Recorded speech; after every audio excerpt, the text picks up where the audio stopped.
Welcome to Season 5 of She Ventures. I am your host, Doria Lavanino. She Ventures is a podcast about women and their work and life pivots. I believe in the power of storytelling. I also believe that if you change one woman's life, you start to change a family or a community. Our mission is to elevate the diverse stories of everyday women in their work. One promise, no mansplaining ever. Sit back, listen, and hit subscribe. We'd love to hear from you. You can find us at sheventurespodcast.com. Imagine leaving a stable job to join your husband, build a tech startup. A few years later, the two of you have built something successful, a cybersecurity business. You live in New Jersey, and you're raising 2 children. Life has a way of taking unexpected turns. Your husband unexpectedly dies of a heart attack, while you spent more than a decade beforehand working at a global banking institution. You're now navigating sudden loss, raising 2 children alone, and running your company, all while grieving. She's here to talk to us about her pivots and how she kept moving forward, helping her children cope with their grief along with her own, and how she's done it all to get where she is today. Sejal Lakhani-Bhatt, welcome to She Ventures.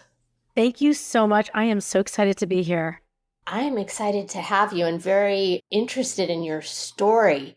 I always like to start with your childhood and just reflect on today. Is there one person or a memory that comes to mind when you think about growing up? Wow. I'll start off with an easy question. Yeah, that's easy enough. My childhood, I got to say, the memory, it's going to be an overarching memory, is that I have amazing parents. My father's an entrepreneur. My mother was a stay-at-home mom. And we were 2 girls, right? I have a younger sister. In the Indian community, in the Indian tradition, it's always like, you got to have boys. Boys are the important ones. My parents never, they didn't even see that. When I was born and I was a girl and I was the firstborn, my dad threw a party as big as he would have if he'd had a son. Growing up, my life has just been that. It's been very open. My parents were immigrants. They came into the country. My father did go to college here, but they didn't raise me as immigrants. They raised me to welcome the new world we were in.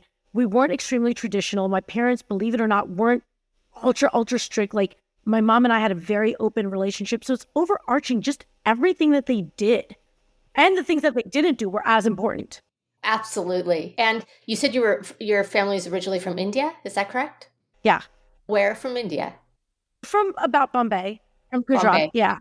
I ask only because I know someone well who is from there. So your early career was in global banking. Can you give us kind of a high-level overview of what you did?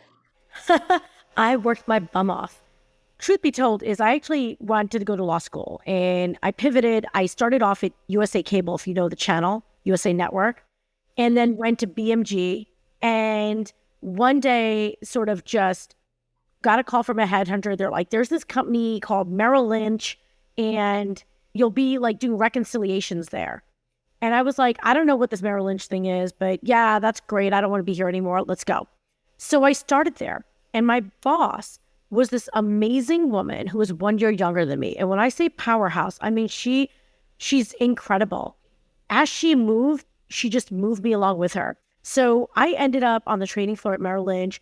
I've worked then through various countries for Merrill Lynch, for Deutsche Bank, for Morgan Stanley. And I was basically climbing the corporate ladder. I did everything from trading to trade support to project management. And I just sort of really did my thing while I had 2 kids. And my husband started a company in 2008, you know, the recession year. Yes. Yeah, there was that. There was that. There was that. So he's like, I'm going to quit my job and start a company. I'm like, yeah. No pressure for you. And I'm pregnant. Okay. So, maybe we'll just live in a box. Yeah. Oh my gosh.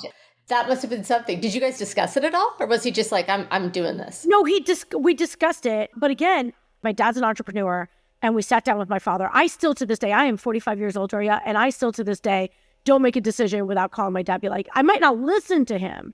Right. But you want his point of view. But I still call him like, so, but we sat down with my parents and we went through it and they had our back, and my dad was an entrepreneur. So he understood. My husband killed it. Like, he just did really well. It was his passion. He loved technology and he just was really built to do this. That is incredible that you had the backing and the support of your family. And I also want to reflect back what you said about climbing the corporate ladder and having a mentor or a sponsor that had your back, because I think that resoundingly, that's something that I hear women of color, women of any whatever, that having someone have your back and sponsoring you, and even if you're not in the room, that they stand up for you. Help you get there. Yeah, yes. Or benefit, right? Yeah. I mean, listen, my biggest thing is always ask for what you think you deserve. I did have an amazing woman that helped me in the beginning. And then after that, I made a point to become closer. When I moved banks and et cetera, I made it a point to talk to whether it was male or female. And I made my allies, and I did it in a way that, I mean, think about it. In Deutsche Bank, I had 2 kids. I just started Deutsche Bank in 2007 or beginning of 2008, and I was pregnant. And I had a child, and then I had another child 2 years after. But after that first child, I worked 2 days from home for the entire 5 years I was at Deutsche Bank. And I climbed the corporate ladder while doing it. Worked in London, got new jobs. I worked 2 days. And this, I'm talking 2008, 2009, 2010. I'm not talking post-COVID. What do you think it was? Obviously, part of it is you, no doubt. But was there something about their corporate culture that allowed for that? Deutsche Bank was great because it was a German company, but I don't know. I think it was just, I talked to my management. I want to say I was lucky. I hate using that word lucky, but I was lucky to have just incredible managers. I was so scared when I went on maternity leave for my first kid, for my first boy, and I all of a sudden got a new manager. She was a woman, and I was like, oh my God, this is going to be the worst. And we don't tend to support each other. And by the way, I just came from a very supportive woman from Merrill Lynch, so it's not that I didn't have that, right? But I was like, oh God, this is going to be awful. And she was incredible. And it just goes to show you. So it taught me from these 2 women, support the women around you. So bring others up. There is this, I don't know if it's a myth today, but I know because I've run into it in my own career, there are queen bees, and they feel like I suffered and I made it to where I am. And so therefore you're going to suffer too. And it just has never made sense to me, because you can do so much more in a supportive environment. Well, but that's how men do it, right? Men don't put each other down. When they're trying to get promotions and stuff, they're like, oh, come on, let's go out for drinks and we'll figure it out. And they're doing it together. Women are the ones competing against each other. And that's part of why we can't succeed. Because we think that if I get the promotion, if she gets the promotion, I suck. I'm not. I'm the loser. That entire aspect of it becomes really difficult to excel. You've been in male-dominated industries. I want to transition to your entrepreneurship for all of your life, really, right? Yeah. How has that been for you? I don't look at it that way. I've never looked at it that way. We've talked about the glass ceiling, and I do realize there is something out there where women get paid X amount in this, and I'm not poo-pooing it. All I'm saying is I don't look at it that way. I've always asked for what I wanted. When the guys would go out and I wasn't invited, the next morning I'd be like, hey guys, you went out last night. I'm in next time. And then I was invited. If we don't ask for what we want, I've never looked at it. I run a tech company. I'd like to say a fairly successful tech company, and all of my colleagues are male, and we get along. I am vulnerable. I am myself. I'm authentic. I'm transparent. I cry. I ask for help. I am what everyone deems a woman is, that everyone believes are shortfalls, and I don't see them as shortfalls. They're my strengths. Yes, so true. I don't even have anything to say to that, because that's just right on. So what went into your decision to pivot from a stable career in global finance to join your late husband at, it was called TechWerxe. It is now, and then. Okay. No decision. So here's what happened. At that point, I had 2 kids. Both of them were under 3 or 4. I had breastfed both kids for a year. I was exhausted. I was leaving at 5. I was waking up at 5:30 to get to meetings by 7. And I was just tired. And I went to a meeting one day and we talked about football for 42 minutes. Football. Instead of waking up my little one and cuddling with him or seeing my other one or whatever, I lost it. That was it. I quit. I didn't talk to my husband. I didn't talk to anybody. I didn't call my father. I didn't do anything. I got on the train and I called my husband. He's like, "What are you doing?" I'm like, "Oh, I'm on my, in Secaucus. I'm on the train." And he's like, "What are you doing on the train?" I'm like, "I'm going home." He's like, "Why are you going home?" I go, "I quit." He goes, "You quit what?" "My job." He goes, "Yeah, you should go back and get it back." It's like, so, I mean, we just built, built our brand new forever home. I mean, The health insurance, all of it, right? it was right because he was on his own. I mean, it was everything. There was no thought process that went through this brain. And I got home and I said, "I can't do this anymore. I'm exhausted. I'm missing the boys. You and I are fighting because if he was even 2 minutes late to pick me up, I'm like, that's 2 minutes late with my kids and less with my kids." It wasn't the right environment. So I was like, I'm going to be a stay-at-home mom. I wasn't going to work. I had no intention of working. I was going to be a stay-at-home mom and go to yoga. And I wanted to go to Nordstrom with my girlfriends here and like eat lunch. And I did that for 3 months and I couldn't do it anymore. And it just was not what I thought it was going to be. And my husband said to me, he goes, "Why don't you're project management certified. You know how to do all this. Why don't you help me with the company a little bit?" And I'm like, "Sure." In 2012, I quit. And in 2013, I started helping him with the company. By 2015, I took over as CEO and ran the sales, marketing, operations. And he took over just everything IT and financial. So he did everything financial, even though that was your background and you were the CEO. Yep. And even in the house, even though banking and all that was my background, I actually hated it. I still to this day hate looking at my books and records, hate my P&L statements. I can't stand it. Can't stand it. You're very charismatic, clearly. And so, I mean, it takes more than that, obviously, to run a company, but that was where you felt comfortable. Yes. And so I said, "You do this," and we split responsibilities, work and home. How was that working with someone that you are married to? So we worked together, we lived together, we raised kids together. It definitely wasn't all unicorns and rainbows. I mean, I'm like really amazing. So it could have been that hard for him. No, but in all honesty, it was hard. We fought a lot. There were times where the boundaries weren't respected and we'd go out to dinner on a date and I'd be like, "Oh my God, did you call that person?" And he's like, "Yeah." He's like, "No." And then I'm in CEO mode. I'm like, "Well, you didn't call the person and it doesn't work." And so we went to therapy. We definitely had a breakdown. We went to therapy and we had to work hard at it, but we put together boundaries. We put boundaries in place. We put things in place that really helped us not just take the business to the next level, but to take our marriage, take our family. We started doing dinners without our phones, us and the kids. It didn't matter what the hell happened. Everything was at home. We did 2 trips alone, 2 trips with the kids, 1 with my family, 1 without. And we do a trip with the friends. We traveled. We made time for each other. Would you say that is the key thing that made the difference, was finding ways to acknowledge and make time for each other? Yes, I don't but want to dig deep into your marriage. I'm sorry. I don't know. But the first key thing was to understand what we were doing wrong. I just thought he was trying to be annoying. He thought I was being a bossy, probably words I can't say. And it wasn't that. He created this amazing company and all of a sudden his wife came in and took over. Took over. Maybe did it better than he did. Right. And well, there are aspects that I am definitely better at, but there are aspects that I can't touch with a 10-foot pole to what he does, right?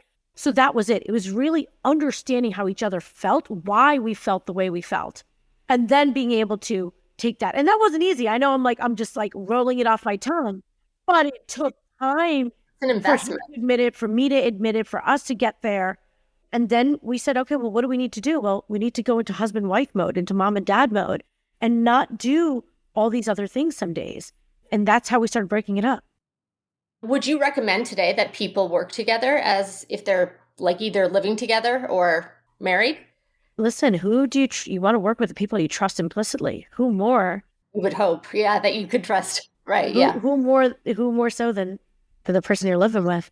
absolutely. So talk to us about what your company did initially and how has it pivoted over time?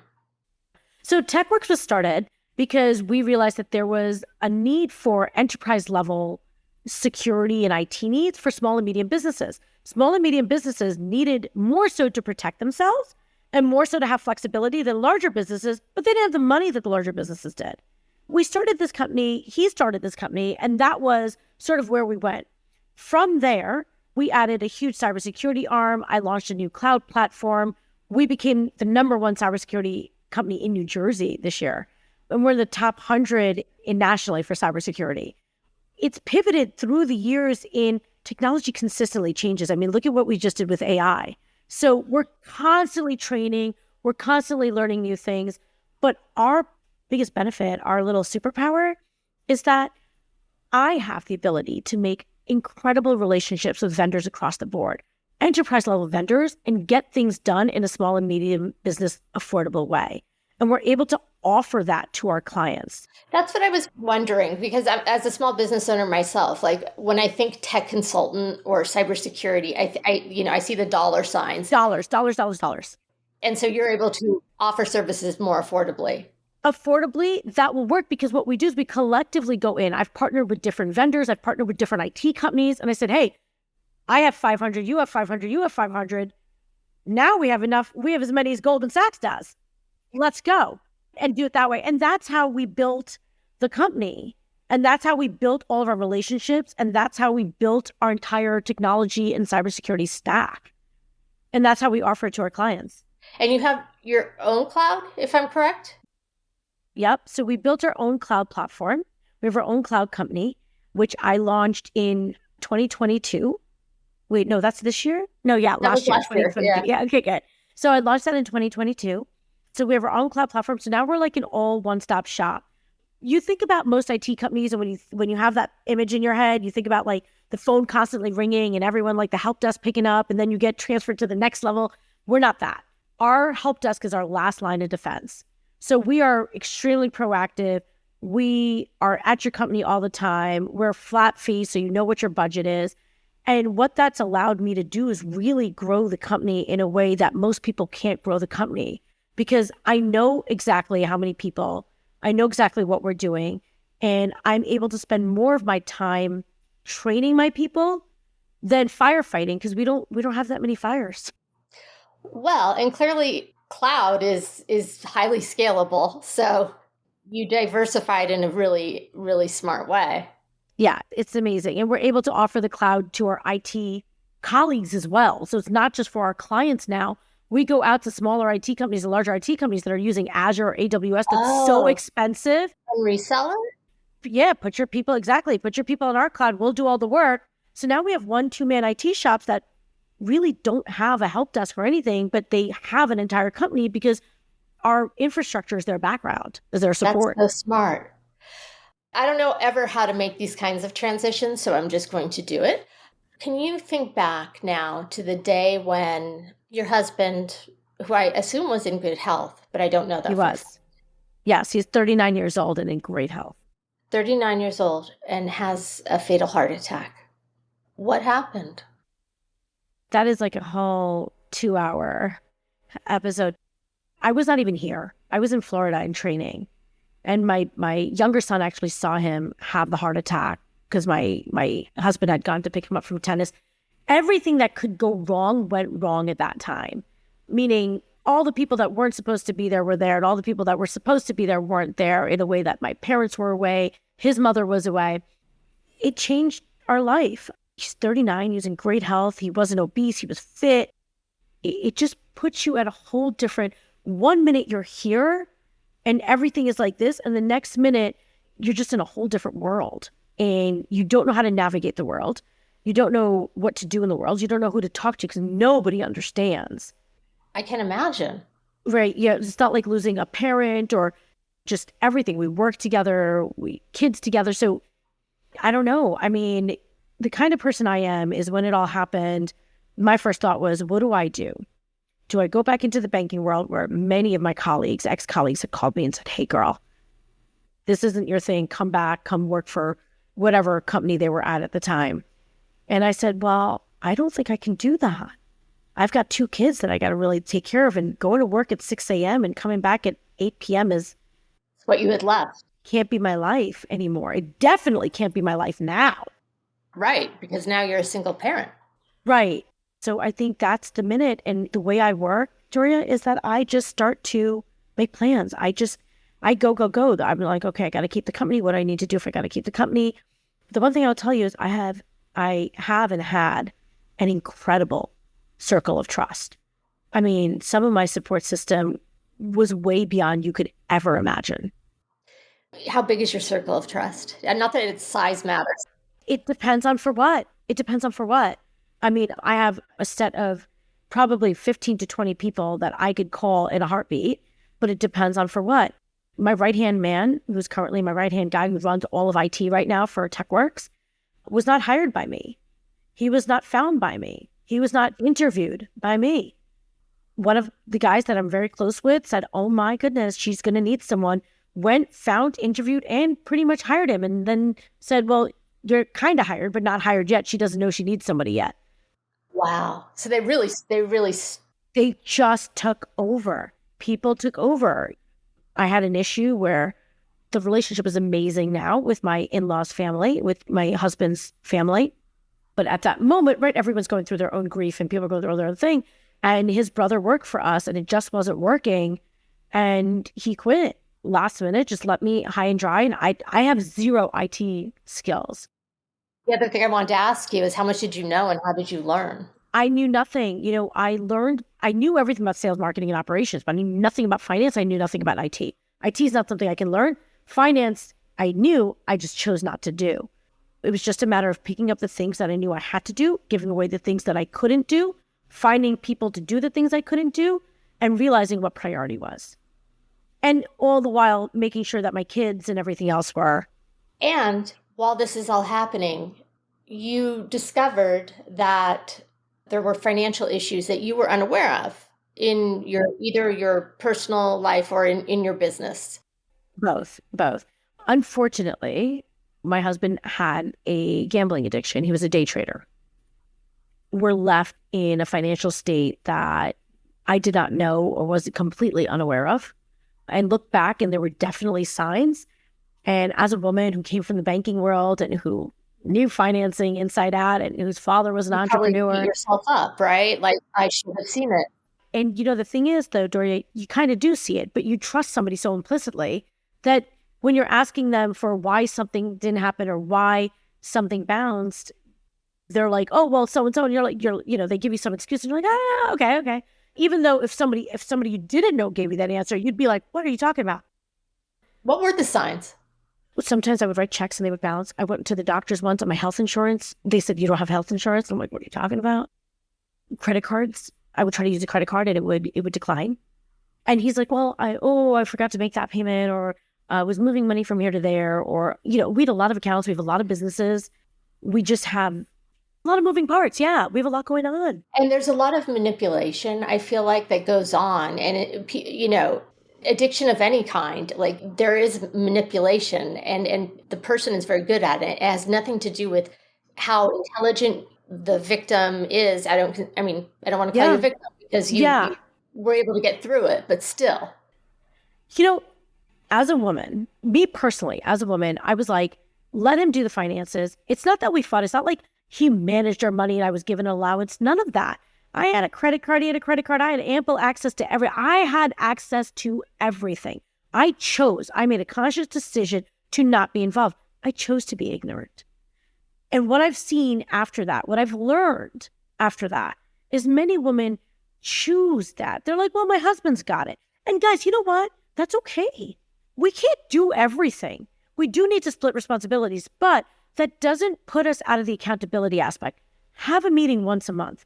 Go over the finance. Just do an update. Hey, where are we with this? Where are we with this? Let's open up the accounts and look through them really quickly. Because ignorance isn't vulnerability. Ignorance is flat out ignorance, which leads to stupidity. And yeah, I beat myself up. I was embarrassed. I couldn't believe. I mean, we lost over $6 million. There was a second mortgage out on my house that I hadn't signed for.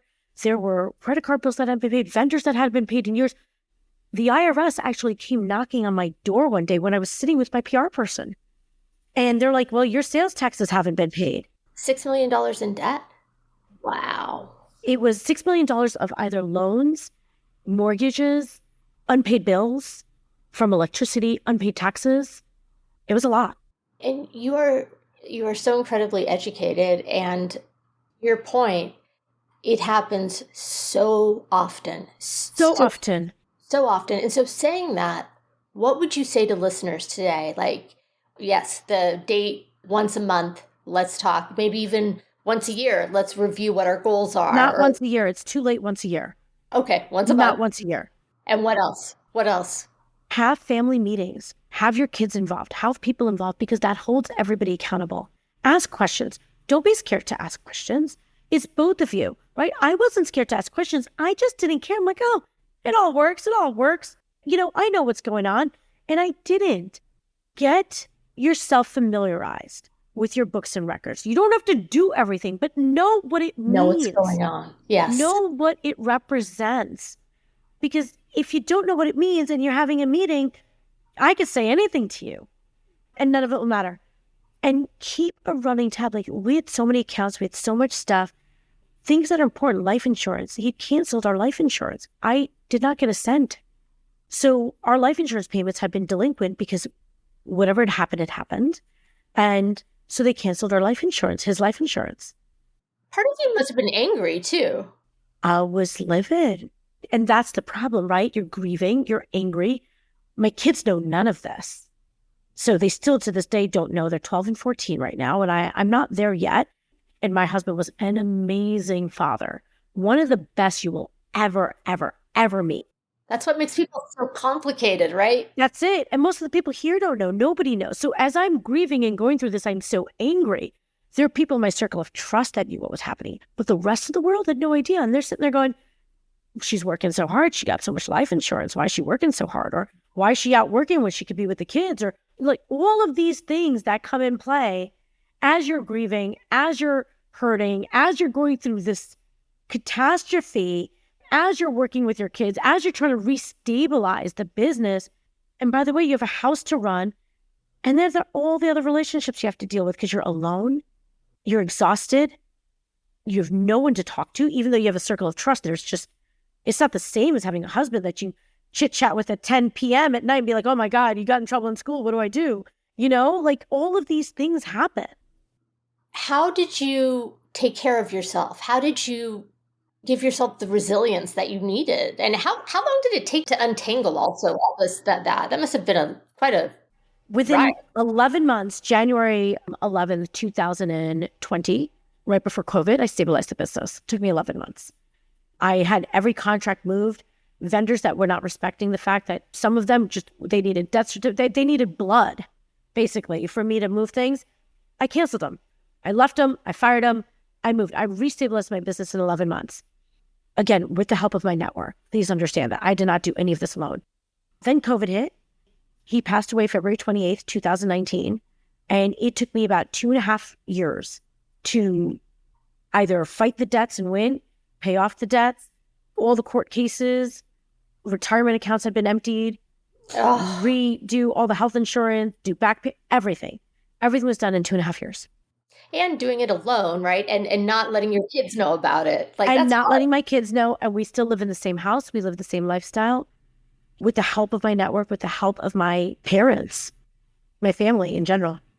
There's so much to be grateful for it there. And for women who find themselves in a situation for which they don't feel ready, which certainly you have been in a few of those, and I don't mean to trivialize it, but what are 3 tips that you would give women to help them rise to the challenge, even if they don't feel ready? I'll tell you from my experience what happened. I was so scared to make any decisions. I'm like, oh my gosh. I mean, things like what soccer club should they move to and what teacher should I ask for? What language should they take in school? And is that going to change their entire life and they're going to be homeless? I became paralyzed. I didn't know who to talk to. So here's something. Number one is every decision you make is the right decision today. And you know what? Tomorrow it can be changed. That's right. It's the best that you know right now. You're doing the best that you can. Every decision is the right decision. Just think about the amount of pressure that took off of me. I can change that decision tomorrow. But if you don't make a decision, then there's no next step. And if there's no next step, you're now moving backwards. So you can't do that. You have to make a decision so you can get to the next step. The second thing for me was I was constantly worried about being judged. We tend to do this a lot. We judge others and we worry about what people are thinking. And nobody knew my story. Only my circle of trust knew my story. Most people did not know my story. I had to learn, and it was hard, to not care about what other people were thinking. I needed to do what was best for me and my two boys, and that is it. So I worked on my company. My company, like I said, one of the top companies now in the nation. We've launched new companies. I run a real estate investment agency with a couple other partners.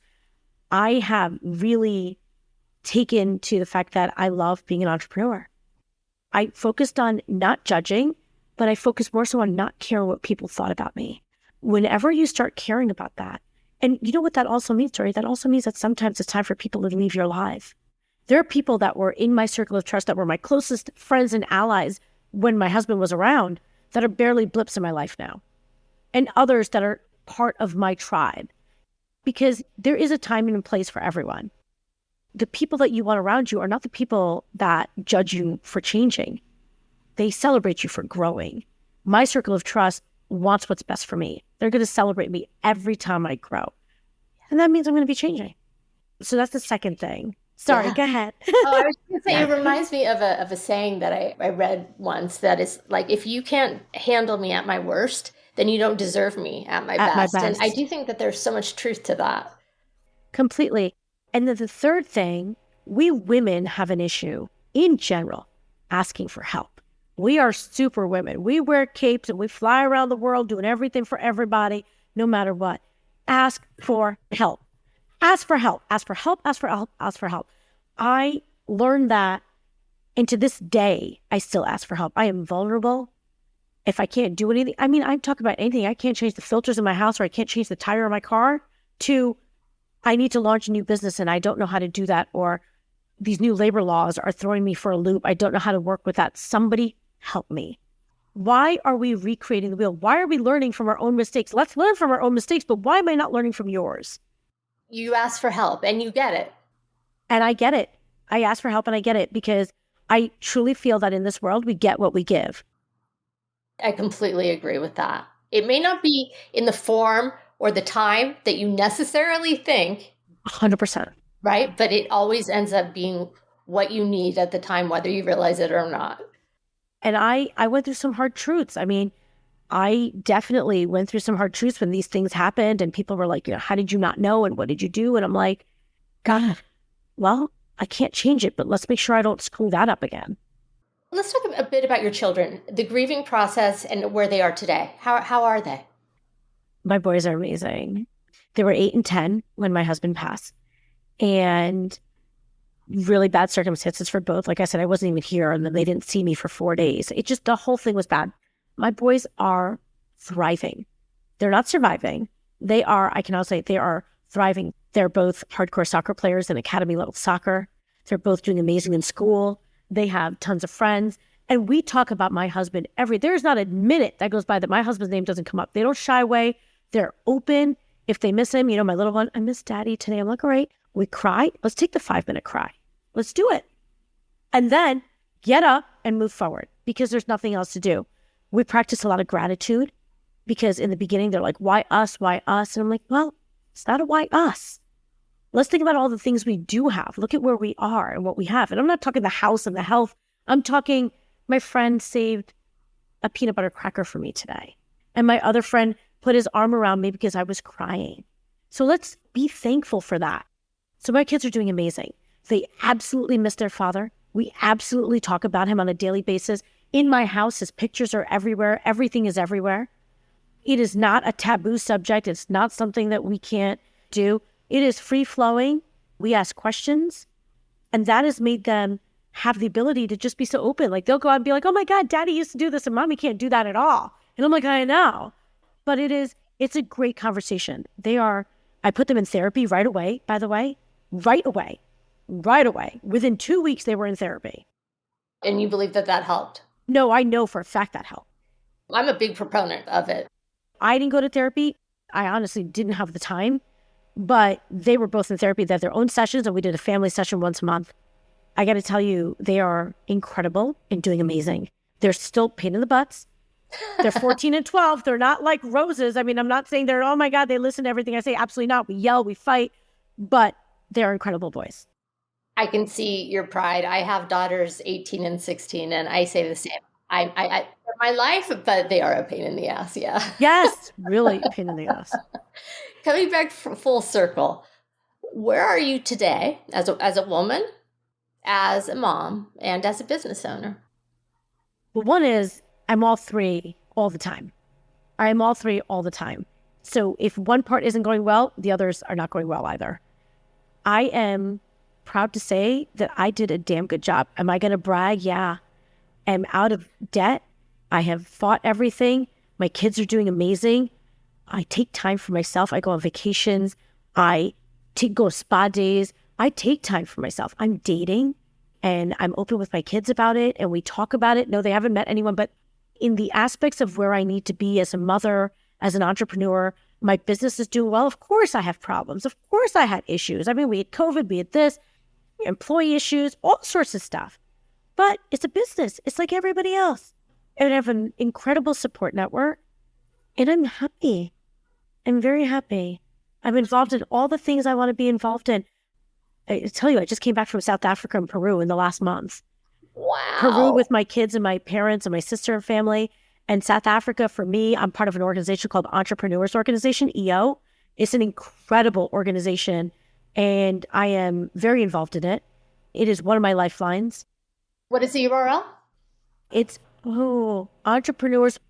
Oh, no. We'll figure it out. We'll put it in the show notes. EO.org or entrepreneursorganization.org, I think. I should know this. Oh, that's okay. No biggie. But so we're a global organization. There's 17,000 of us across the world. And so when I travel, anywhere I go, I call up I'm like, hey, I'm coming to your place. And our kids meet and we hang out and they're lifelines. I can go anywhere in the world and call anybody and find someone.